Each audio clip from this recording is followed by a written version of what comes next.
After looking back at my identity wheel in the beginning of the semester, I noticed that I needed to focus on who I am as a person instead of how people see me as a person. I was born in Barrington, Illinois at Good Shepherd Hospital on February 27, 1995. I grew up in Lake Zurich, Illinois for 3 years of my life, and then I moved to Deer Park, Illinois, which is not very far from that.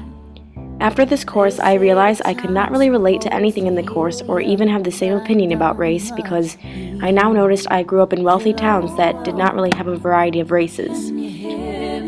All my life, I never had to even think about how other races categorized me or if I was bullied for the color of my skin or if it was harder to get along with people of different races because we were pretty much all very similar.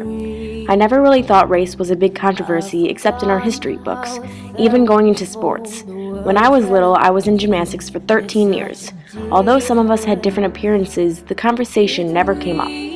Also, at my high school, when I made the Lake Zurich varsity Poms team, we never had the topic of our backgrounds or cultural stances come up.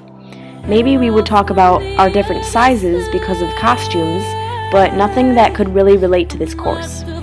Now seeing the readings online and going to Racine Case High School to do my service learning, it is happening in many different areas that are close to me now that I live in Milwaukee.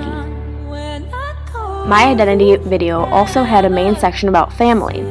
Now that it has come up, I only really include my family because that is what some people attach to their identity.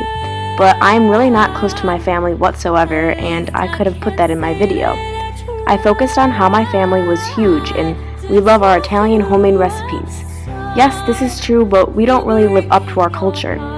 I have 2 older sisters, Amber who is 25 and Autumn who is 22. I always get the question of why our names don't even sound Italian. My parents don't really live up to their culture, so I kind of had to do the same.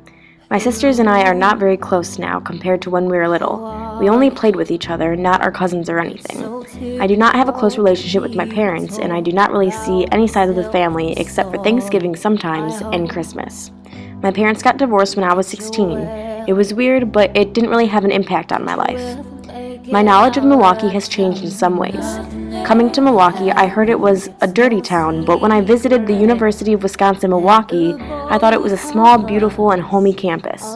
Now living in Milwaukee for 3 years, there are tons and tons of different types of races and ethnicities. There are hundreds of classes and organizations about it too. I never would have thought it was such a big deal if I went to a college in a different city that was similar to my hometown, Deer Park, Illinois. This project has helped me reflect on my own cultural identity and background, which has also helped me connect to my own personal history in the larger social world.